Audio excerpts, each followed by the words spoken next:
Dios ha muerto.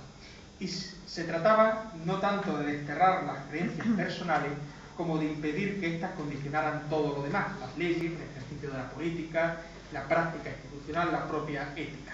Y sin embargo, como decía, los filósofos del siglo de la sospecha probablemente se apresuraron a dar por finiquitada la religión de Estado.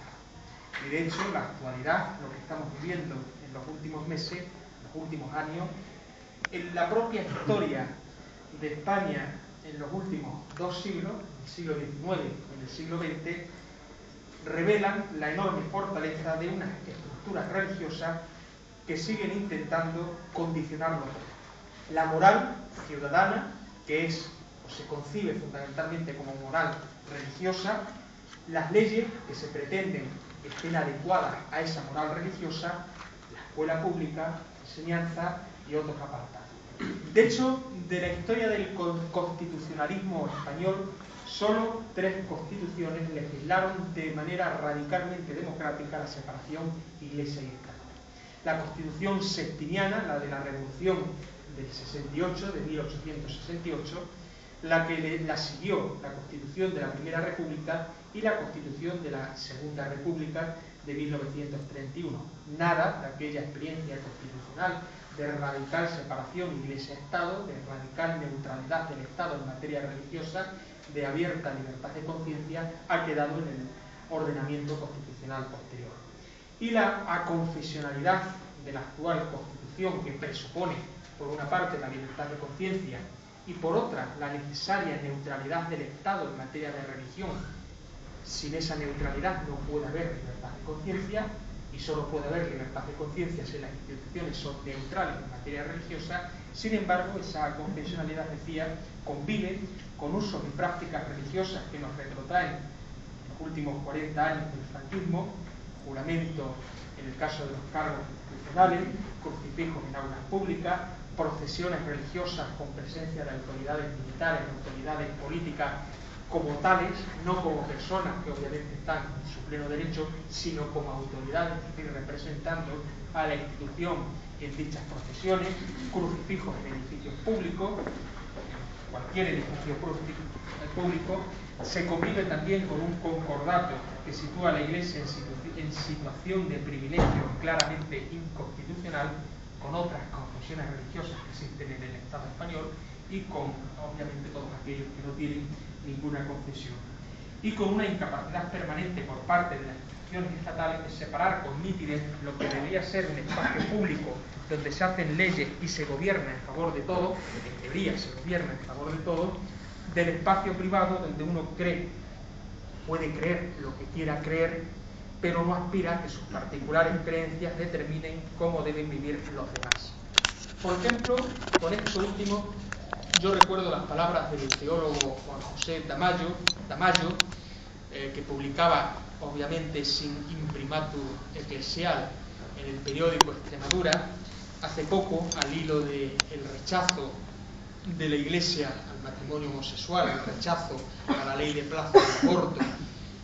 Juan José Tamayo, repito, el teólogo, decía que la Conferencia Episcopal Española pretende que lo que la Iglesia considera pecado, está en su derecho, el Estado lo legisle como delito.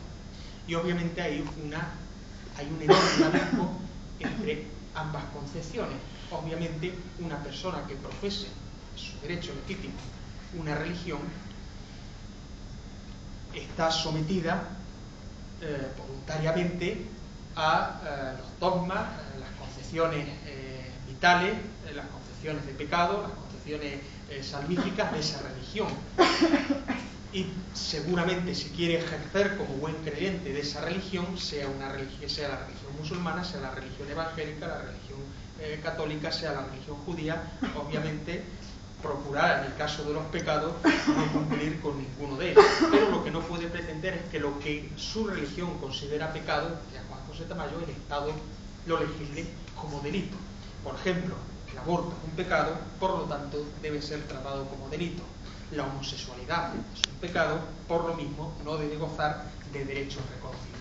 Ese es un límite que se franquea a veces con excesiva tranquilidad.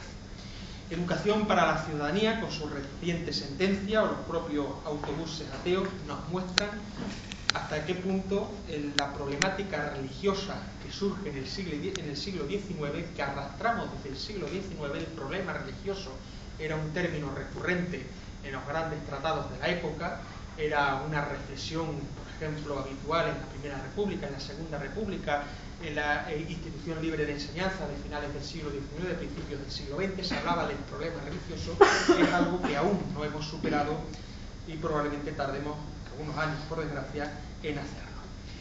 Es en ese ambiente donde surge la polémica, en algunos aspectos personales, para Fernando Pastor y su familia, resultó bastante dura en el colegio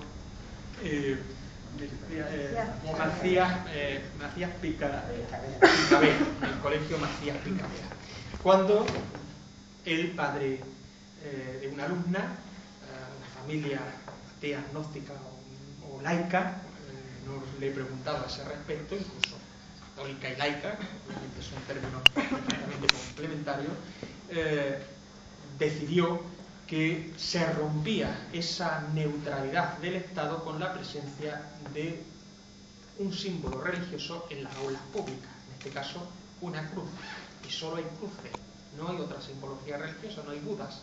En los colegios no hay medias lunas. Sería curioso saber cómo respondería alguna gente ante presencia, por ejemplo, de un Buda, de una media luna, o de una página del Corán. Repito, surgió ese problema y se acudió, como él explicará, a la justicia ante la presencia de una simbología en un colegio público que, por lo tanto, rompía esa necesaria neutralidad del Estado en materia religiosa. Y el juez, en este caso, le dio la razón. Y a partir de ahí, si me lo permite, en los Seymourón comenzó un auténtico calvario, un vía crucis, nunca mejor dicho, por haber llevado a la justicia esa problemática y por haberla ganado, porque las leyes están para cumplirlas, nos guste o no. De ahí la pertinencia de abrir este debate en las tribunas del Ateneo. ¿Es la escuela una extensión de la parroquia? ¿Cabe enseñar en la escuela pública confesiones y catecismos religiosos que tienen otros ámbitos para dicha enseñanza? ¿Hay neutralidad religiosa, es decir, aconfesionalidad del Estado, cuando vemos crucifijos y ningún otro símbolo religioso en cada espacio institucional, ayuntamiento, salas de justicia, escuelas públicas? Ese es el debate que nos ha movido a la tribuna del Ateneo a organizarlo, a tener una presencia de uno de los promotores de esa iniciativa judicial en Valladolid, en el Colegio de Valladolid, que nos cuente cómo se gestó, cuál es la situación actual, cuál es la lectura jurídica, la lectura social, la lectura democrática de ese caso. Y además, y esto ya es un apartado estrictamente personal, es decir, ahora no está hablando del responsable de las tribunas del Ateneo, sino de la persona humana que se llama Víctor Casco, que no me puedo evitar decirlo. Yo creo que